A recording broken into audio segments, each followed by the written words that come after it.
اعوذ باللہ من الشیطان اللعین الرجیم بسم اللہ الرحمن الرحیم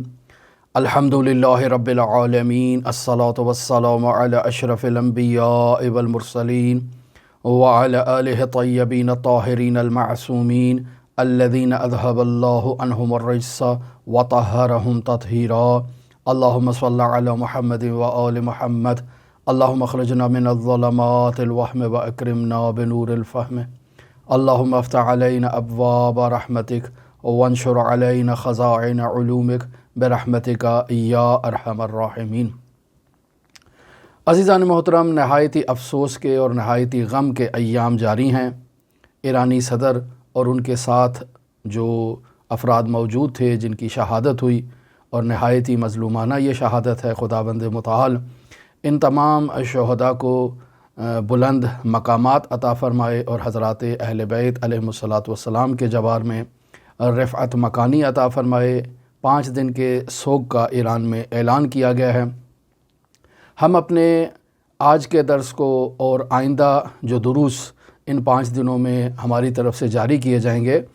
انہیں اور ان کے ثواب کو مرحوم آیت اللہ شہید ڈاکٹر ابراہیم رئیسی اور ان کے ساتھ شہید ہونے والی تمام افراد کی روح کو ایصال کرتے ہیں، اور خداوند متعال کی بارگاہ میں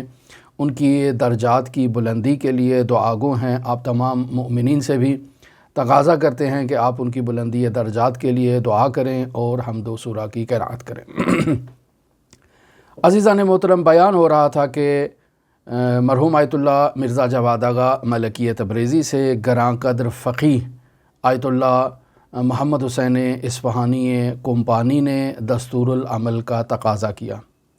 مرحوم آیت اللہ کومپانی نے خط تحریر کیا آیت اللہ مرزا جواد آغا ملکی تبریزی کے لیے، اور ان سے تقاضا کیا کہ انہوں نے اپنے استاد مرحوم اللہ حسین قلی حمدانی سے جو تعلیمات حاصل کی ہیں، ان تعلیمات میں سے کچھ ایسے وظائف کہ جو آیت اللہ محمد حسین اصفہانی کومپانی کی لیے مفید واقع ہوں، ایسے دستورات انہیں عنایت کیے جائیں اور بذریعہ خط تحریر کیے جائیں۔ درواقع آیت اللہ مرزا جواد آغا ملکی تبریزی اپنے استاد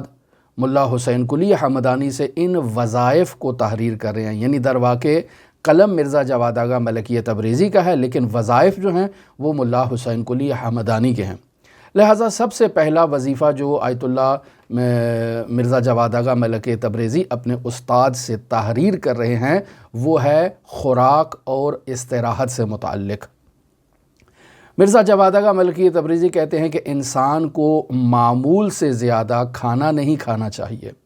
معمول سے زیادہ مقدار میں انسان کو آرام نہیں کرنا چاہیے، سونا نہیں چاہیے۔ اب یہاں سونے کی مقدار میں کمی انسان کو لانی چاہیے، اس کا کیا دستور العمل ہے؟ اس بارے میں جو عرفاء اور بزرگان بیان کرتے ہیں وہ فرماتے ہیں کہ انسان کو 24 گھنٹے میں صرف اور صرف 6 گھنٹے سونے کی اجازت ہے۔ اگر وہ اللہ سے ملاقات کرنا چاہتا ہے، اگر وہ سیر و سلوک کرنا چاہتا ہے تو 6 گھنٹے انسان سو سکتا ہے، اس سے زیادہ نہ سوئے۔ اور ان 6 گھنٹوں میں بھی انسان اپنی عادت اس طرح بنائے کہ یا 4 گھنٹے یا 5 گھنٹے رات کے لیے رکھے، 1 گھنٹہ وہ اپنے دوپہر کے لیے رکھے، اور دوپہر کو آرام کرنا درواقع رات کو تہجد گزاری کے لیے اس کے لیے مدد، معاون اور مبید ثابت ہوگا۔ لہٰذا دوپہر کے قیلولے کی استراحت کی بہت زیادہ تاکید کی گئی ہے، اور یہ مطالب ہم اپنے دروس میں بیان کر چکے ہیں۔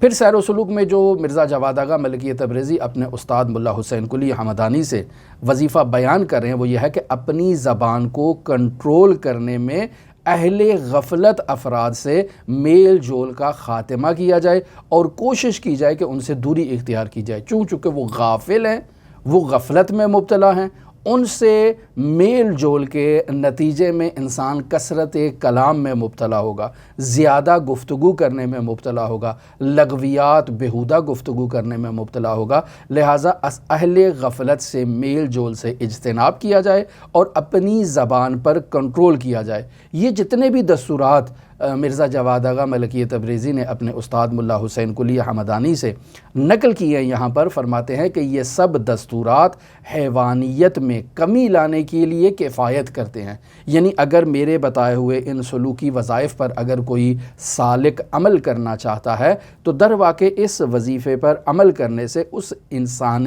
سالک کے وجود میں روحانی بعد میں قوت آئے گی اور حیوانی بعد جو ہے وہ اس کا کمزور ہوگا۔ لہٰذا ان کی رعایت کرنا ایک انسان سالک کے لیے ضروری ہے، چونکہ یہ وہ وظائف ہیں کہ جو ذکر نہیں ہے، لیکن یہ ذکر عملی ہے۔ اس ذکر عملی سے انسان سالک کی روحانیت مضبوط ہوتی ہے، اور روحانیت میں استحکام اور مضبوطی لانے کے لیے مرزا جواد آغا ملکی تبریزی اپنے استاد ملا حسین قلیہ حمدانی سے بیان کر رہے ہیں کہ اگر وہ مزید جو ہے وہ روحانیت میں قوت لانا چاہتا ہے اور روحانیت کو مضبوط کرنا چاہتا ہے تو سب سے پہلے وہ سالک کیا کرے، دائمی طور پر اپنے قلب کو حزن میں مبتلا کرے۔ اب قلب کو حزن میں مبتلا کرنے کا مطلب کیا ہے؟ یعنی دائماً اس کو یہ کوشش کرنی چاہیے کہ اس کی توجہ اس کے معشوق کی طرف ہو، اور اگر انسان اپنے معشوق کے فراق میں مبتلا ہو تو محزون رہے گا، یعنی اس نے اللہ تبارک و تعالیٰ کو اپنا معشوق قرار دے رکھا ہے، اور اس کی یاد میں اگر وہ ہر وقت مبتلا رہے گا تو اس کا قلب محزون ہوگا۔ اگر کسی نے حضرت صاحب العصر صاحب الزمان کو اپنا معشوق قرار دے رکھا ہے تو در واقع امام کے فراق میں اس کا قلب محزون ہوگا۔ اگر کسی نے سید الشہداء کو اپنا معشوق قرار دے رکھا ہے تو سید الشہداء کی ہر وقت یاد منانے سے انسان کا قلب محزون ہوگا۔ اگر کسی نے سید الاوصیاء امیر المؤمنین کو اپنا معشوق قرار دے رکھا ہے تو حضرت سید الاوصیاء کی یاد میں ان کے فراق میں انسان کا قلب ہمیشہ محزون ہوگا۔ لہٰذا انسان اپنے قلب کو حزن میں مبتلا کرے، پہلے درجے میں اللہ تبارک و تعالیٰ کے لیے محزون ہو، لیکن اگر اللہ کی محبت اس کے قلب میں ایجاد نہیں ہو رہی تو اولیاء الہی اور خلفائے الہی کی محبت میں اپنے آپ کو حزن میں مبتلا کرے، اور اس حزن سے وہ اللہ کی محبت اس کے وجود میں آ جائے گی، چونکہ یہ اللہ کے خلیفہ ہیں، اللہ کے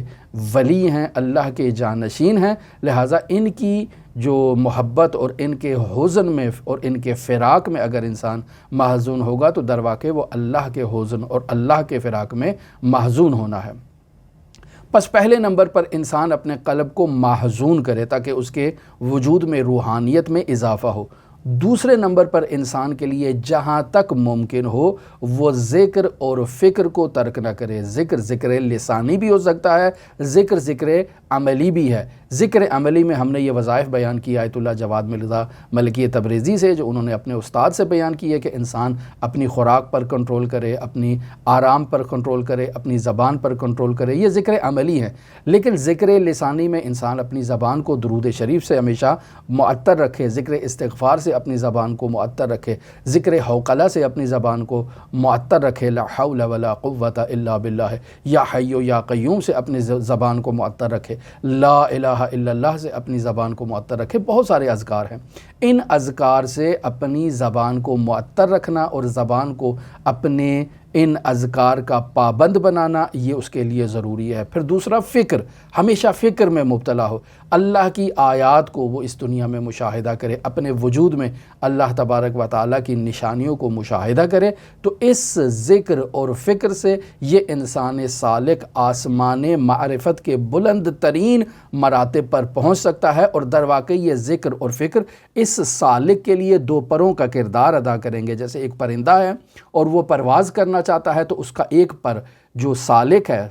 پرواز ملکوتی کا پرندہ، طائر ملکوتی جو ایک عارف ہے، اس کا ایک پر ذکر ہے، ایک پر اس کا فکر ہے، اب وہ ان پروں کی مدد سے ملکوت اعلیٰ کی پرواز کر سکتا ہے، لہٰذا ایک سالک کو اس کی پابندی کرنا ہے۔ پھر فرماتے ہیں کہ انسان سالک جو ہے وہ ان اذکار کو فراموش نہ کرے جن کی صبح اور دوپہر اور عصر اور شام کے اوقات میں روایات میں تاکید کی گئی ہے۔ مثلا نام مفاتیح الجنان کو اٹھا کر دیکھیں تو وہاں مفاتیح الجنان میں ان دعاؤں کو، ان اذکار کو جو صبح کے وقت کرنا ہے، جو عصر کے وقت کرنا ہے، جو دوپہر کے وقت کرنا ہے، جو شام کے وقت کرنا ہے، جو رات کے وقت کرنا ہے، جو بھی اذکار ہیں، اگر تو انسان ان کی پابندی کرتا ہے تو بہت بہتر ہے، وگرنہ یہی ذکر صلوات ہے، ذکر حوقلہ ہے، ذکر لا الہ الا اللہ ہے، انہی اذکار سے انسان خود کو معطر رکھ سکتا ہے۔ اور پھر فرماتے ہیں کہ انسان تعقیبات اگر کرنا چاہتا ہے تو بہترین تعقیبات ہے صلوات، اللہم صلی علی محمد و آل محمد وعجل فرج قائم آل محمد۔ لہٰذا درود شریف یہ انسان اپنے آپ کو اس کا پابند رکھے۔ سونے سے پہلے انسان نے کون سا ذکر کرنا ہے یہ بھی در واقع روایات میں بیان ہو چکا ہے، اور یہ وہ موضوعات ہیں جن پر ہم بارہا گفتگو کر چکے ہیں، بارہا ان اذکار کو اپنے دروس میں بیان کر چکے ہیں۔ مخصوصاً سونے سے پہلے انسان کو جو ذکر عملی کرنا ہے وہ ہے انسان باوضو ہو کر جو ہے وہ اپنے بستر پر جائے، اور جو شخص اس حالت میں بستر میں جائے گا اس کی تمام رات اللہ تبارک و تعالیٰ کی عبادت میں گزرے گی۔ اور پھر مرزا جواد آغا ملکی تبریزی فرماتے ہیں کہ ہمارے استاد تہجد سے متعلق یہ وقت جو تہجد کا ہے کہ انسان کو کب بیدار ہونا ہے، چونکہ ہم نے رات کو سونے کے لیے بتایا کہ یا انسان 4 گھنٹے سوئے یا انسان 5 گھنٹے سوئے، تو پس بیدار انسان نے کب ہونا ہے اور شیڈول کس طرح سے مرتب کرنا ہے۔ تو مرزا جواد آغا ملکی تبریزی کہتے ہیں کہ ہمارے استاد ملا حسین قلی حمدانی فرمایا کرتے تھے کہ سردیوں میں اذان فجر سے 3 گھنٹہ پہلے بیدار ہونا ہے ایک سالک کو، اور گرمیوں میں اذان فجر سے 1.5 گھنٹہ پہلے بیدار ہونا ہے ایک سالک کو۔ یہ وہ اپنا وظیفہ مقرر کر لے اور اسی حساب سے رات کو اپنے سونے کے لیے انسان جو ہے وہ وقت کو معین کرے۔ پھر مرزا جواد آغا ملکی تبریزی اپنے استاد ملا حسین قلی حمدانی سے یہ بات نقل کرتے ہیں کہ سجدے کی حالت میں ذکر یونسیہ لا الہ الا انت سبحانک انی کنت من الظالمین، یہ استاد ملا حسین قلی حمدانی اس ذکر یونسیہ کو سجدے کی حالت میں تاکید فرمایا کرتے تھے، اور فرمایا کرتے تھے کہ اس میں مداومت کی جائے، یعنی تسلسل لایا جائے، یعنی باقاعدگی لائی جائے، یعنی اس کو اپنی روٹین میں شامل کیا جائے۔ اور پھر فرماتے تھے کہ جس قدر زیادہ سے زیادہ مقدار اس میں اضافہ کر سکتا ہے وہ اضافہ کرے، تاکہ زیادہ تاثیر انسان کے وجود میں آئے۔ اور ملا حسین قلی کم از کم جو مقدار ذکر یونسیہ کی سجدے میں بیان کرتے تھے وہ 400 مرتبہ ہے۔ لا الہ الا انت سبحانک انی کنت من الظالمین کم از کم 400 مرتبہ ہے، اور زیادہ کی حد نہیں ہے۔ جس قدر انسان اپنے ٹائم کو زیادہ کر سکتا ہے زیادہ تاثیر اس کے وجود میں آئے گی۔ اور مرزا جواد آغا ملکی تبریزی کہتے ہیں کہ میں نے خود بھی اس پر عمل کیا ہے اور اس کی تاثیر کو مشاہدہ کیا ہے، اور اس موضوع پر ہم پہلے بھی گفتگو کر چکے ہیں کہ انسان اگر ذکر یونسیہ انجام دیتا ہے تو در واقع اس بدن کی قید سے آزاد ہونے کا یہ ایک بہترین اور مجرب عمل ہے کہ انسان ملکوت کی طرف پرواز کر سکتا ہے۔ انسان اپنے اس بدن سے، جسے موت اختیاری کہا جاتا ہے علماء کی اصطلاح میں، انسان اس مرتبے تک پہنچنے میں اس کو ذکر یونسیہ کی ضرورت ہوگی۔ اور آیت اللہ مرزا جواد آغا ملکی تبریزی کہتے ہیں کہ میں نے خود بھی اس پر عمل کیا ہے، اور دوسری جن شخصیات نے اس پر عمل کیا ہے انہوں نے بھی اس بات کی گواہی دی ہے کہ وہ اس ذکر یونسیہ کی پاسداری کریں۔ اور پھر فرماتے ہیں کہ اور بھی لوگوں نے جنہوں نے ذکر یونسیہ پر عمل کیا ہے وہ بھی، ان کا تجربہ بھی اس بات کی دلیل ہے کہ ذکر یونسیہ ایک مجرب ترین عمل ہے۔ لیکن میں اس بارے میں بیان کر چکا کہ اس ذکر یونسیہ کو ہمارے علماء اور ہمارے بزرگان کہتے ہیں کہ استاد کے بغیر نہیں کرنا چاہیے۔ اور دوسرا فرماتے ہیں کہ اگر انسان کرتا ہے تو اس میں عدد کو معین نہ کرے، سجدے کی حالت میں کرے، لیکن جتنا انسان میں توان ہے، مثلا آغاز میں انسان نے 15 منٹ کا اپنا ٹائم رکھا ہے، اس کے بعد انسان 20 منٹ پہ چلا گیا، پھر انسان 25 منٹ پہ چلا گیا، پھر آدھے گھنٹے پہ چلا گیا، پھر اسی طرح سے بڑھتا بڑھتا انسان 1 گھنٹے تک 2 گھنٹے تک سجدے کو جاری رکھ سکتا ہے، عدد کو معین نہ کرے اور اس چیز کو اپنے وظائف میں بیان کرے۔ آخری چیز جسے مرزا جواد آغا ملکی تبریزی وظائف سلوکی میں بیان کر رہے ہیں ملا حسین قلی حمدانی سے، وہ ہے قرآن مجید کی تلاوت۔ اور فرماتے ہیں کہ ہمارے استاد ملا حسین قلی حمدانی یہ فرمایا کرتے تھے کہ قرآن مجید کی تلاوت کو حضرت خاتم الانبیاء محمد مصطفیٰ صلی اللہ علیہ وآلہ وسلم کو تحفہ اور ہدیہ بھیجنے کی نیت سے قرآن مجید کی تلاوت کی جائے۔ یہ وہ 4 وظائف ایسے ہیں جو مرزا جواد آغا ملکی تبریزی نے اپنے استاد سے ملا آیت اللہ محمد حسین اصفہانی قومپانی کے لیے نقل کی ہے، اور یہ تمام وہ افراد جو سیر و سلوک میں دلچسپی رکھتے ہیں، خواہش مند ہیں، یہ ان کے لیے مفید ہیں۔ یہاں تک آج ہم کفایت کرتے ہیں، اور باقی جو گفتگو ہے اس کو کل آپ کی خدمت میں بیان کریں گے۔ ہماری دعا ہے کہ خداوند متعال ڈاکٹر آیت اللہ سید ابراہیم رئیسی اور ان کے ساتھ شہید ہونے والے تمام جو شہداء ہیں ان کے درجات کو عالی و متعالی قرار دے، حضرت صاحب العصر صاحب الامر صاحب الزمان کے ظہور میں تعجیل فرمائے، ہمیں حضرت کے اصحاب و آبان و انصار میں شمار فرمائے۔ آپ تمام مؤمنین کے لیے حضرت امام رؤوف کی بارگاہ میں نائب الزیارہ بھی ہیں اور دعا گو بھی ہیں۔ اللہم صلی علی محمد و آل محمد وعجل فرج قائم آل محمد۔